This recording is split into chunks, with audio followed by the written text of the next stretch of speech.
Hey everyone, welcome back to Tap Tech, where we dig through leaks, rumors, and prototypes to help you see what's really coming next in camera tech. If you shoot photos, video, or just love cutting-edge mirrorless gear, today's video is for you. We're unpacking everything we know so far about the Canon EOS R4, what it might bring, when it could arrive, and whether it has what it takes to be a game changer. Have you ever been in a moment where you want both high resolution and speed, but your camera forces you to compromise? If the R4 delivers as rumored, it could be the model that bridges that gap. Keep watching, some rumored specs are sounding like serious upgrades. So first, when might the EOS R4 show up?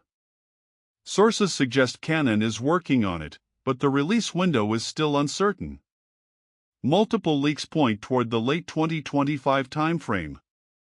It seems likely Canon will aim for an announcement in the fall or early winter. Production and development appear to be underway, but because some features are ambitious, there might be delays or staggered availability. One big question is where the R4 will sit in Canon's lineup. It might slot between current high-end hybrids, below the flagship R1, but offering more speed or resolution than the R5/R5 Mark II. Some rumors say it will compete with other hybrid full-frame cameras by offering both high megapixel counts and fast burst/AF capabilities. Now, what are the biggest rumored upgrades people are talking about? First, sensor resolution.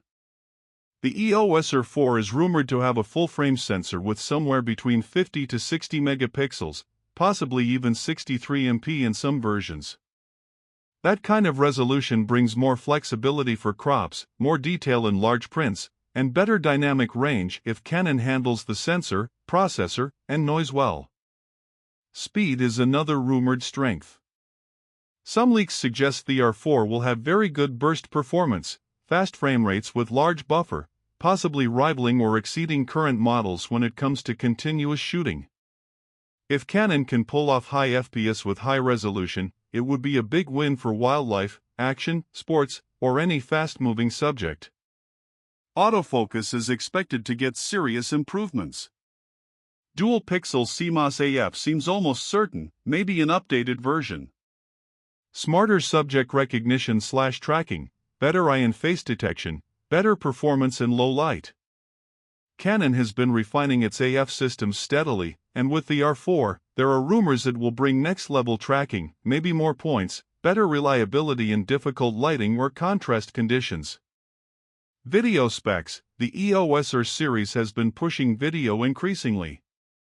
The R4 is rumored to offer high-quality 4K video, possibly high bitrates, better stabilization, maybe even 6K in some modes or future firmware. Also, better log profiles, more control over video settings, improved heat dissipation so long takes are possible. One of the rumored features that many are excited about is improved image processing. Newer processors, possibly improved noise reduction, better dynamic range, perhaps some internal upscaling or AI-assisted enhancements. If Canon combines a high-res sensor with good processing, you might get images that look both detailed and clean, even in low light. Other expected improvements: build and ergonomics. Stronger/sealed body, better grips, improved shutter durability, more weather resistance. Possibly improvements in viewfinder, maybe higher resolution EVF or faster refresh, a better rear screen, tilting or articulating, to help for video work or low/high angle shots. Battery life and power. With more processing, high-speed video, and high resolution, power consumption is always a concern. Rumors are mixed. Some leaks say battery will be improved, others that performance gains may come at cost of battery usage. So that's something to watch closely. Also, whether Canon uses more efficient electronics or better cooling to avoid overheating during video or long bursts. What might not change or what to be cautious of. Don't expect every rumored upgrade to land in all versions. There may be trade-offs. For example, very high-resolution sensors may suffer some compromises in readout speed or rolling shutter. High video quality can cause heat issues. Battery life might not improve dramatically if features draw more power. price is almost certainly going to be premium. Given the rumored specs, the R4 will likely cost significantly more than mid-range or entry-M models. Also, lens system costs matter. If you want to take full advantage of the sensor, you'll want good glass, which adds to the total investment. Another caution: size and weight. Pushing for more features sometimes makes a camera bulkier or hotter. If Canon includes extra sensors or cooling, that could add weight. Articulating screen or better grip might make body larger or heavier. Of course, many users accept this, but it may make the R4 less compact compared to lighter models.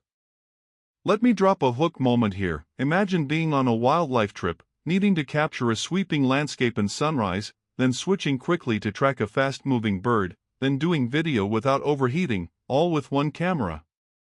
That's what people hope EOS R4 might enable. A camera that doesn't force you to choose between resolution or speed, but gives you both. Who will benefit most if R4 delivers as rumored? If you're a hybrid shooter, someone doing both photos and video regularly, or if you need high resolution for cropping, large prints, or commercial work. Wildlife, sports, landscape photographers.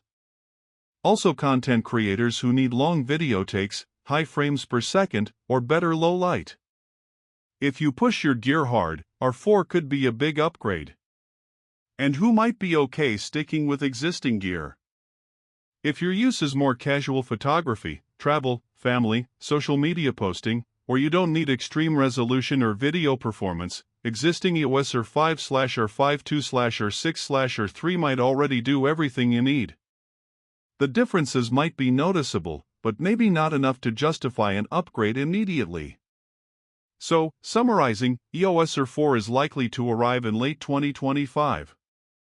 It's rumored to offer a full-frame sensor around 50 to 60 MP, better autofocus/tracking, strong continuous shooting speeds, improved video performance, better build and ergonomics, perhaps improved battery or efficiency, though trade-offs likely around price, heat, weight. So should you wait or buy now? If you need the features now, or your budget doesn't allow for premium upgrades, current high-end models are still excellent. But if you can wait a few months, R4 might bring enough new value to justify the wait, especially if you want top-tier resolution, speed, or video performance.